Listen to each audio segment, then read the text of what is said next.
प्रस्तुत है कार्यक्रम प्रकृति पुकार।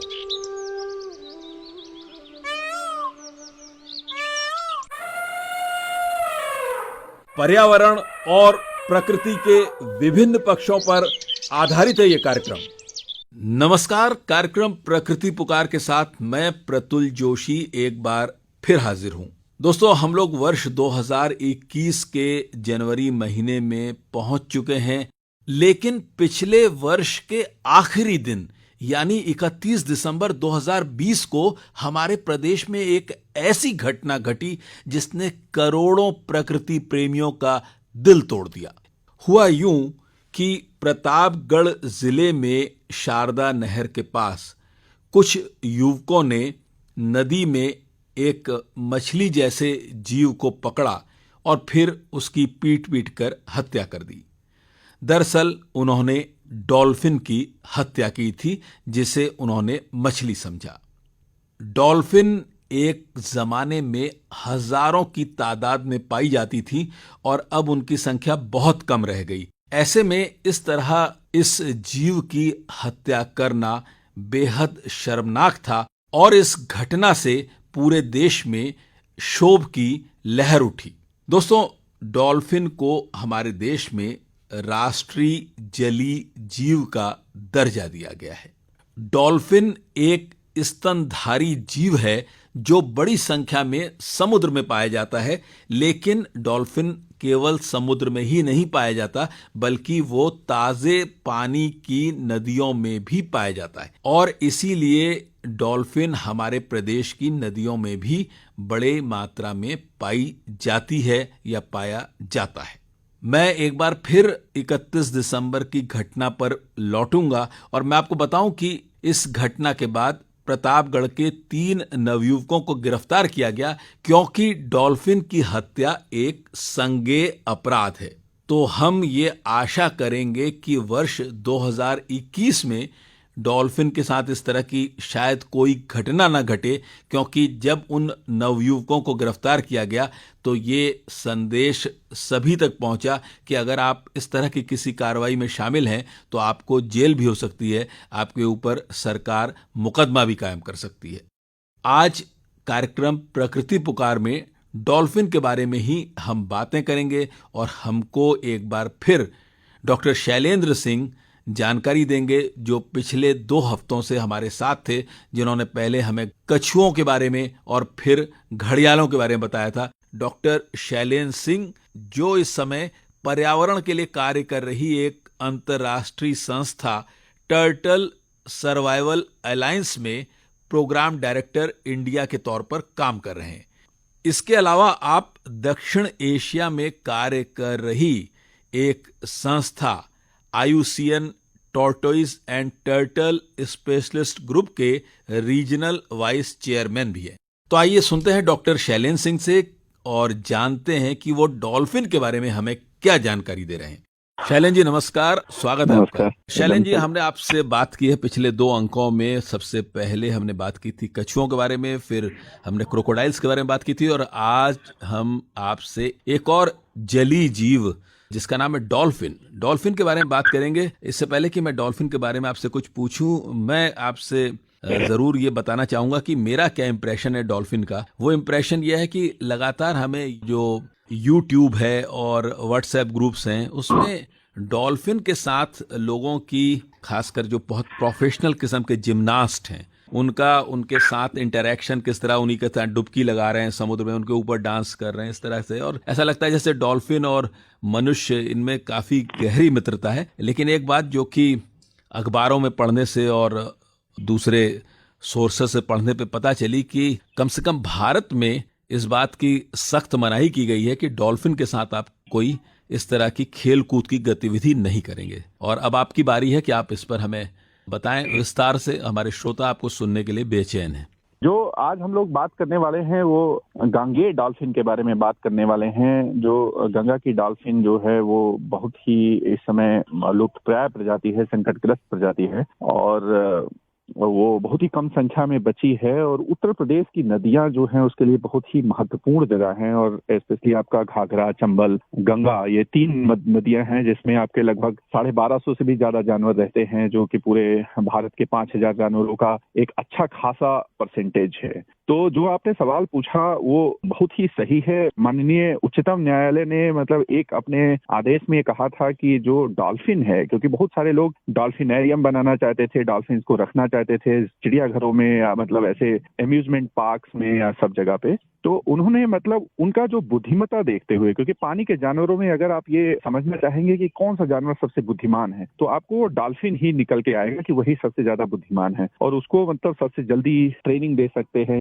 बहुत सारी ऐसी चीजें हैं, लेकिन उच्चतम न्यायालय ने उनको मतलब ह्यूमन के बहुत करीब माना था, इसलिए उनको बता दिया कि आप किसी भी तरीके के डॉल्फिन्स को चिड़ियाघर भी नहीं, कोई भी अपने कंफाइनमेंट में नहीं रख सकता है। तो आप अगर ध्यान से देखते होंगे तो आपको किसी भी चिड़ियाघर में डॉल्फिन्स नहीं नजर आती होंगी और सारी चीजें नजर आती हैं। तो वो जी। उसी आदेश के अंतर्गत है। दूसरी बात मैं बताना चाहता था कि डॉल्फिन एकदम बहुत ही समझदार जीव होते हैं और बहुत सारा लर्निंग करते हैं और समझ, लेकिन मतलब उनको कुछ चीजें हैं मतलब जो डॉल्फिन को अभी लुप्तप्राय की श्रेणी में रखे हैं। और जो हमारी डॉल्फिन है, गांगेय डॉल्फिन जिसको बुलाते हैं, लोकल भाषा में इनको सूस बुलाते हैं, और ये जो इस प्रजाति है ये राष्ट्रीय जलीय जीव है। जैसे कि आपका टाइगर है जो राष्ट्रीय जीव है, ऐसे राष्ट्रीय जलीय जीव हैं। और अभी अभी 15 अगस्त 2020 को माननीय प्रधानमंत्री जी ने डॉल्फिन प्रोजेक्ट भी लॉन्च किया है और उसके अंतर्गत तमाम सारा फोकस बढ़ा है गांगेय डॉल्फिन के संरक्षण पे, उनके प्रकृतिवासों पे और जन जागरूकता कार्यक्रमों पे। डॉल्फिन जो है वो एक स्तनपायी जीव है, इसे मछली की श्रेणी में नहीं रखा जा सकता। हाँ जी, तो डॉल्फिन को बहुत लोग मछली समझते हैं क्योंकि वो मछली जैसे उनका शारीरिक बनावट होता है, लेकिन मैं उसके बारे में थोड़ा पढ़ रहा था तो डॉल्फिन पहले वो जमीन पे हुआ करते थे, फिर धीरे धीरे उनका बॉडी स्ट्रक्चर ऐसा था कि वो पानी में चले गए और उनके जो अंग थे वो अवशेषी हो गए या वो मतलब लुप्त हो गए, जो उनके चलने वाले या लोकोमोशन वाले अंग थे, तो अब वो पानी के अंदर रहते। तो सबसे ये बहुत ही इंपॉर्टेंट बात है कि डॉल्फिन जो है मछली नहीं है, क्योंकि इसके 2 कारण है। जैसे मछलियों में श्वसन के लिए आपने देखा होगा कि एक दूसरा मतलब होता है और उनका श्वसन जो है एकदम विभिन्न होता है। डॉल्फिन जो है हवा से सांस लेती है, जबकि मछलियां पानी में सांस लेती हैं और पानी वो अंदर लेती हैं, उसके बाद वो गलफड़े से पानी को बाहर निकाल देती है। जबकि डॉल्फिन जो है बाहर जब उछलते हैं तो उछलने का एक सबसे प्रमुख कारण ये है कि वो सांस लेने के लिए बाहर आते हैं। और दूसरी बात है वो अपने बच्चों को दूध पिलाते हैं और उनका प्रजनन जैसे बाकी के स्तनपायी जानवरों में प्रजनन होता है वैसे ही प्रजनन होता है, तो वो स्तनधारी के श्रेणी में रखे जाते हैं। जी, लेकिन डॉल्फिन कहा जाता है कि नेत्रहीन भी होती हैं और ध्वनि के माध्यम से सारी क्रियाएं करती हैं, ऐसा कुछ है? एकदम सही बात है। तो डॉल्फिन में वो बहुत सारे देशों में वैज्ञानिक समझने की कोशिश कर रहे हैं कि जैसे समुद्री डॉल्फिन में आंख होता है लेकिन नदी के कुछ डॉल्फिनों में आंख नहीं होता है। तो जिस डॉल्फिन की आज हम बात कर रहे हैं उसमें आंख नहीं होते हैं, उसकी जगह जहाँ पे आंख होते हैं वहाँ पे आई पिन्स बुलाते हैं वो होते हैं। और वो आपका सोनार सिस्टम पे चलते हैं जिसपे चमगादड़ चलते हैं और अपनी चीजों को रात में वो ट्रैक करते हैं, जैसे उनको जो जिस ट्री पे जाना है या जो भी फल खाना है उसको उसी के सिस्टम से। और मैं आपको एक चीज और ये बता देता हूँ कि जो सोनार सिस्टम है जिसको हम लोग एकॉस्टिक्स भी बुलाते हैं, वो आंख के देखने से भी ज्यादा प्रिसाइज होता है। तो इसका मतलब है कि आंख के देखने में एक बार आप चूक जाएंगे, लेकिन अगर सोनार सिस्टम पे आप काम कर रहे हैं तो आप एकदम नहीं चूकेंगे। तो डॉल्फिन्स उसी को इस्तेमाल करते हैं और वो पूरा उनको प्रॉपर इमेजिंग बनाता है उनके दिमाग में उसका, और वो हर चीज को बहुत बारीकी से देख लेते हैं। शैलेन जी, जैसा आपने हमें बताया कि उत्तर प्रदेश बहुत महत्वपूर्ण जगह है गांगे डॉल्फिन्स के लिए, जो गैंगेटिक प्लेन की जो डॉल्फिन्स हैं, और यहाँ पर उनके सर्वाइवल के लिए अगर कोशिशें की जाएं तो वो काफ़ी मात्रा में सर्वाइव कर सकती हैं। तो क्या कोशिशें चल रही हैं? सबसे बड़ा जो संरक्षण प्रयास है जो कि उत्तर प्रदेश का है और कहीं भी नहीं है कि टर्टल सर्वाइवल अलायंस, जो कि मेरी संस्था है और या हमारी संस्था है, और वो और उत्तर प्रदेश वन विभाग मिलके जो भी डॉल्फिन भटक के नहरों में आ जाते हैं, क्योंकि वो कभी कभी नहरें नदियों से कनेक्टेड होती हैं तो उसमें वो भटक के आ जाते हैं, और उसको उनको मतलब दोबारा से पकड़ के और वापस प्रकृतिवास में छोड़ना, तो ये सबसे बड़ा जो है कार्यक्रम उत्तर प्रदेश वन विभाग का है। और ये मेरा जहां तक जानकारी है वो किसी भी और स्टेट में नहीं है। तो अभी पिछले 6 सालों में हम लोगों ने 25 जानवरों को ऐसे ही पकड़ के और वापस उनके प्रकृतिवासों में पहुंचाया है।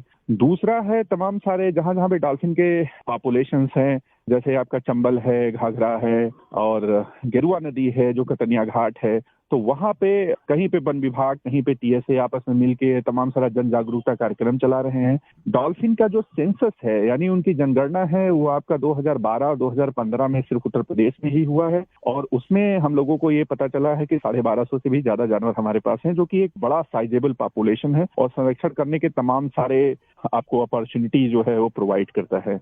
तो ये सारे संरक्षण प्रयास हैं। जी, एक सवाल उठता है कि हिंदुस्तान में डॉल्फिन्स को मनोरंजन के लिए इस्तेमाल किए जाने पे तमाम प्रतिबंध हैं, लेकिन जापान एक ऐसा देश है जहां कम से कम 50 तो डॉल्फिन पार्क ही हैं। तो ये क्या दोनों देशों की नीतियों में ऐसा अंतर क्यों है?